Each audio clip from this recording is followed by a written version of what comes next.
ಶೂನ್ಯ ತಗೊಂಡೆ, ಆಯಿತು, ನಾನು ಎಲ್ಲವನ್ನು ಕಳ್ಕೊಂಡೆ, ನಥಿಂಗ್ನೆಸ್ಸಲ್ಲಿ ನಿಂತ್ಕೊಂಡೆ ಗುರುಜಿ. ಆ ಒಂದು ಶೂನ್ಯ ಸ್ಥಿತಿ ಅಂತ ಏನು ಅಂದ್ರಿ, ಆ ಶೂನ್ಯ ಸ್ಥಿತಿಯಿಂದ ಮುಂದೇನು? ಈಗ ನಿಮಗೆ ಕಣ್ಣು ಮುಚ್ಕೊಂಡ್ರೆ ಏನು ಕಾಣುತ್ತೆ? ಕಣ್ಣು ಮುಚ್ಕೊಂಡ್ರೆ ಏನು ಕಾಣಲ್ಲ ಗುರುಜಿ. ನನಗೆ ನೋಡಿ, ಕಣ್ಣು ಮುಚ್ಕೊಂಡ್ರೆ ಏನು ಕಾಣುತ್ತೆ? ನನಗಿದೇ ಮೈಕೆ ಕಾಣ್ತದೆ ಗುರುಜಿ. ಕಣ್ಣು ಮುಂದೆ ಏನಿತ್ತು ಅದೇ ಕಾಣ್ತಾ ಇದೆ. ಸೊ ಫಸ್ಟ್ ಏನು ಕಾಣಬೇಕು ನಮಗೆ ಕಣ್ಣು ಮುಚ್ಕೊಂಡಿದ್ದ ತಕ್ಷಣ? ಸಾಮಾನ್ಯವಾಗಿ ನನಗೆ ಸಾಮಾನ್ಯ ಜನಗಳಿಗೆ ನಾವು ಯಾವ ದೇವ್ರನ್ನ ನಂಬ್ತೀವೋ ಆ ದೇವರು ಕಾಣ್ತಾರೆ, ಇಲ್ಲ ಅಂದರೆ ತಂದೆ ತಾಯಿ ಕಾಣ್ತಾರೆ. ನನಗಂತೂ ಹಾಗೆ ಅಲ್ವಾ? ಸೊ ಮೊದಲಿಗೆ ಒಬ್ಬ ಮನುಷ್ಯನ ಸ್ಥಿತಿ ಸ್ಥಿರವಾಗಿದೆ ಅಂತ ಹೇಳಿದ ತಕ್ಷಣ ನಿಮಗಿರ್ಬೋದು, ಆದರೆ ಮನುಷ್ಯನ ಸ್ಥಿತಿ ಸ್ಥಿರ ಅಂತ ಅಂದಿದ ತಕ್ಷಣ ಮೊದಲು ಕಣ್ಣು ಮುಚ್ಕೊಂಡಿದ್ದ ತಕ್ಷಣ ಕತ್ತಲು ಕಾಣಬೇಕು. ಹಾಂ, ಕರೆಕ್ಟಾ? ಹೌದು. ಆಮೇಲೆ ನಿಮ್ಮ ತಂದೆನೋ ತಾಯಿನೋ ಇನ್ಯಾರ್ಯಾರೋ ಕಾಣಬೇಕು. ಮೊದಲು ನಾವು ಕತ್ತಲನ್ನು ಅಡ್ರೆಸ್ಸೇ ಮಾಡ್ತಿಲ್ಲ. ಅಂದರೆ ನಮ್ಮೊಳಗಿರ್ತಕ್ಕಂತಹ ಒಂದಿಷ್ಟು ಕತ್ತಲಿನ ಒಂದು ಏನು ಸ್ಪೇಸ್ ಇದೆ ನಮ್ಮ ಹೃದಯದಲ್ಲಿರ್ಬೋದು, ನಮ್ಮ ಜೀವನದಲ್ಲಿರ್ಬೋದು, ಈ ಥರ ಲಿಮಿಟೇಷನ್ಸ್ಗಳಿದೆ. ಅಂದರೆ ಸಣ್ಣ ಸಣ್ಣ ಮೂಲೆಗಳಲ್ಲಿ ಇರ್ತಕ್ಕಂಥ ಕ್ಲಾರಿಟಿ ಇಲ್ದಿರೋ ಅಂಥ ಜಾಗಗಳಿದೆ. ಅಂದರೆ ಜೀವನದ ಬಗ್ಗೆ ಒಂದು ಕ್ಲಾರಿಟಿ ಇಲ್ದಿರೋ ಅಂಥದ್ದನ್ನೆಲ್ಲವನ್ನು ಅಡ್ರೆಸ್ ಮಾಡಿದ್ರೆ ನಾವು ಆಮೇಲೆ ದೇವ್ರನ್ನ ಕಾಣ್ತೀವೋ, ಆಮೇಲೆ ದೇವರು, ಆಮೇಲೆ ತಂದೆ ತಾಯಿ ಎಲ್ಲರೂ ಬರ್ತಾರೆ. ಇದು ಹೀಗೆ ಮನುಷ್ಯ ತನ್ನೊಳಗಿರ್ತಕ್ಕಂತಹ ಬರೀ ದುಡಿಮೆಗಾಗಿ ಜೀವನದ ಬರೀ ಸರ್ವೈವಲ್ಲು ಅಂದರೆ ಊಟ ತಿಂಡಿ ಬಟ್ಟೆ ಇದಕ್ಕಷ್ಟೇ ಒಡೆದಾಟ ಮಾಡೋದಾದರೆ ಜೀವನ ಅಷ್ಟಕ್ಕಷ್ಟೇ ಸೀಮಿತವಾಗಿರುತ್ತೆ. ಇದಕ್ಕೆ ಮನಸ್ಸು ಬೇಕಾಗಿಲ್ಲ. ಕರೆಕ್ಟಾಗಿ ಹೇಗೆ ದುಡಿಬೇಕು ಅನ್ನೋದೊಂದು ಟೆಕ್ನಿಕಲಾಗಿ ತಿಳ್ಕೊಬಿಟ್ರೆ ದಿನ ಅದನ್ನೇ ಮಾಡ್ತಿರ್ಬೋದು, ಅದೇ ನಡೀತಾ ಇದೆ. ಸೊ ಇದರಿಂದ ಎಬೋ ಏನಾರು ಇದೆಯಾ ಅಂದರೆ ಜೀವನ ಮನುಷ್ಯ ಇದಕ್ಕಷ್ಟೇ ಅಲ್ದಲೆ, ಊಟ ತಿಂಡಿ ಬಟ್ಟೆಗೆ ಅಷ್ಟೇ ಅಲ್ದಲೆ ಮನುಷ್ಯನ ಇನ್ನೊಂದು ಏನಾರು ಸ್ವರೂಪ ಇದೆಯಾ, ತನ್ನೊಳಗಿರ್ತಕ್ಕಂಥ ಶಕ್ತಿಗೆ ಏನಾರು ಒಂದು ಎಕ್ಸ್ಪ್ರೆಷನ್ ಇದೆಯಾ, ಅವನೊಳಗಡೆ ಏನಾರು ಒಂದು ಇದಕ್ಕಿಂತ ಅತ್ಯದ್ಭುತವಾದಂತಹ ಸ್ಥಿತಿಗತಿಗಳು ಇದೆಯಾ ಅಂತ ನೋಡೋ ಅಂಥ ವ್ಯವಧಾನ ಬಂದರೆ ಆವಾಗ ಈ ಒಂದು ಸ್ಥಿತಿಗಳೆಲ್ಲವೂ ಕೂಡ ಬೇಕಾಗ್ತದೆ.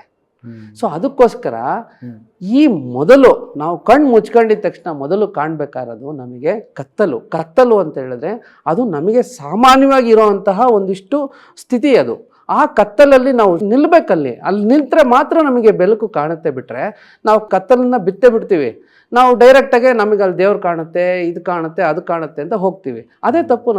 ನಾವು ಮಾಡಬೇಕಾದ್ರೂ ಕತ್ತಲಲ್ಲಿ ನಾವು ನಿಲ್ಲಬೇಕು. ನಮಗೆ ಕತ್ತಲಲ್ಲಿ ನಿಂತು ಅವಾಗಷ್ಟೇ ಅಲ್ಲಿ ಜ್ಯೋತಿ ಕಾಣುತ್ತೆ. ಸೊ ನಾವು ಆ ಪ್ರಯತ್ನನ ನಾವು ಮಾಡ್ತಿಲ್ಲ. ಸಾಮಾನ್ಯ ಗುರುಜಿ ಏನಂದರೆ ಇವತ್ತು ಕತ್ತಲು ಅಂದಾಗ ಶೂನ್ಯ ಅಥವಾ ಕತ್ತಲು ಇದನ್ನೆಲ್ಲ ಕೇಳ್ತಿದ್ದಂಗೆ ಅಲ್ಲಿ ಯಾರೂ ಇಲ್ಲ, ಖಾಲಿ, ಕತ್ತಲಲ್ಲಿ ನಾನು ಒಬ್ಬನೇ ಇದ್ದೀನೇನೋ ಅನ್ನೋ ಭಯ ಇದೆ ಇವತ್ತು ಜನಗಳಿಗೆ. ಅಯ್ಯೋ ಖಾಲಿ ಆಗೋಯ್ತಾ ಎಲ್ಲ ಅಂತ ಅನ್ಸುತ್ತೆ. ಸೊ ನನ್ನ ಪ್ರಕಾರ ಖಾಲಿತನನ, ಕತ್ತಲು ಅಂದರೆ ಖಾಲಿತನ ಅಂದರೆ ಏನು ಗುರುಜಿ? ಈ ಖಾಲಿ ಆಗೋದು ಅಂದರೆ ಏನು? Very good question. ತುಂಬ ಈಗ ನೀವು ರೆಟ್ರೋಸ್ಪೆಕ್ಷನ್ಗೆ ಬಂದ್ರಿ ಅಂತ ಕಾಣುತ್ತೆ. ಅಂದರೆ ಥ್ಯಾಂಕ್ ಯು. ನಿಮ್ಮ ಚೂರು ಅರ್ಥ ಆಗಿರ್ಬೋದು ಅಂತ ಅನ್ಸುತ್ತೆ ನನಗೆ. ಅಲ್ಲ, ಚೂರಲ್ಲ, ಇದರಲ್ಲೇ ಅರ್ಥ ಎಲ್ಲದೂ ಇರೋದು. ಇದ್ರ ಆಸ್ಪಾಸ್ನಲ್ಲೇ ಓಡಾಡಿದಾಗ ನಿಮ್ಮೊಳಗೆ ಒಂದು ವಿದ್ಯೆ ಓಪನ್ ಆಗುತ್ತೆ. ಈ ಥರ ಸಡನ್ನಾಗಿ ನೀವು ಬೇರೆಯವರಿಗೆ ಒಂಥರ ಕಾಣಿಸೋಕ್ಕೆ ಸ್ಟಾರ್ಟ್ ಆಗ್ತೀರ. ಸೊ ಹೀಗೆ ಇದನ್ನು ನಾವು ಅನಾವರಣ ಅಂತ ಹೇಳ್ತೀವಿ, ರೈಟ್? ಸೊ ನಾವು ಈಗ ಕತ್ತಲು ಅಂದರೆ ಭಯ. ಹೌದು, ಜನಗಳಿಗೆ ಭಯ. ಆದರೆ ನಿಮ್ಮೊಳಗೆ ಈಗ ಮಾತಾಡ್ತಾನೆ ನೀವು ಒಂದು ಸ್ವಲ್ಪ ಆಧ್ಯಾತ್ಮದ ಒಳಗಡೆ ಬಿದ್ರಿ, ಆ ವಿಷಯ ಓಪನ್ ಆಯಿತು ಅಂತ ಅಷ್ಟೇ. ಅದನ್ನೇ ಅನಾವರಣ ಅಂತ ನಾವು ಹೇಳ್ತೀವಿ. ಓಕೆ. ಸೊ ಇದು ಹೀಗೆ ಹಲವಾರು ವಿಚಾರಗಳಲ್ಲಿ ಹೀಗೆ ನೀವು ಅನ್ವೇಷಣೆ ಮಾಡ್ತಾ ಹೋದಾಗ ಅಥವಾ ನಿಮ್ಮ ಒಳಗೆ ನೀವು ಹೋಗ್ತಾ ಹೋದಾಗ ನಿಮಗೆ ಹಲವಾರು ವಿಚಾರಗಳು ದೊರೆಯುತ್ತೆ. ನಿಮಗೆ ಗೊತ್ತಿಲ್ಲದಿರೋದು ನಿಮ್ಮ ಬಾಯಿಗೆ ಬಂದ್ಬಿಡುತ್ತೆ, ನಿಮ್ಮ ತಲೆಗೆ ಬಂದ್ಬಿಡುತ್ತೆ. ಸೂಪರ್.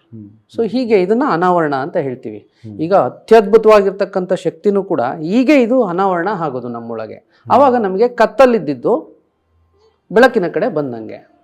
ಸೊ ಕತ್ತಲು ಅಂದರೆ ಒಂದು ರೀತಿಯಾದಂತಹ ನಮಗೆ ಅಪರ್ಚುನಿಟಿ ಅಂತ ಅರ್ಥ. ಬೆಳಕು ಅಂದರೆ ಈಗ ಭೂಮಂಡಲದಲ್ಲಿ ಈ ಸೂರ್ಯನ ಆಚೆ ಹೋಗಿದ ತಕ್ಷಣನೇ ಒಂದು ಕಾಸ್ಮಾಸಿಕ್ಸ್ ಅರೇಂಜ್ಮೆಂಟ್ಸ್ ಏನಿದೆ, ಈ ಸೂರ್ಯ ಅನ್ನೋದು ಒಂದು ಸೆಲೆಕ್ಟಿವ್ ಅಷ್ಟೇ, ಒಂದು ಕಡೆ ನಿಂತಿರ್ತಾನೆ ಅವನು. ಇದು ಬಿಟ್ಟರೆ ನಿಮಗೆ ಜಗತ್ತಲ್ಲಿರೋದೆಲ್ಲ ಏನು? ಕತ್ತಲೆ. ಸೂರ್ಯ ಹಾಗೆ ಹೀಗೆ ಬಂದು ಹೋಗ್ತಾ ಇರ್ತಾನೆ, ಮೊಮೆಂಟಮ್ ಕ್ರಿಯೇಟ್. ಇದನ್ನು ಬಿಟ್ಟರೆ ನಿಮಗೆ ಅನಂತದಲ್ಲಿ ಬಹುಶಃ ಇರೋದೆಲ್ಲ ಕತ್ತಲೆ. ಅಂದ್ರೆ ಕತ್ತಲನ್ನ ನೀವು ಅಡ್ರೆಸ್ ಮಾಡಿದ್ರೆ, ಅಂದ್ರೆ ಕತ್ತಲಲ್ಲಿ ನಿಂತ್ರೆ ಬೆಳಕಿನ ಕಡೆ ಹೋಗ್ಬೇಕು ಅನ್ನೋದು ನಿಮ್ಮೊಳಗೆ ಬರುತ್ತೆ. ನಿಮ್ಮೊಳಗೆ ಅದು ಸೃಷ್ಟಿ ಆಗ್ಲಿಲ್ಲ ಅಂದ್ರೆ ಜ್ಞಾನವೇ ಬರೋದಿಲ್ಲ.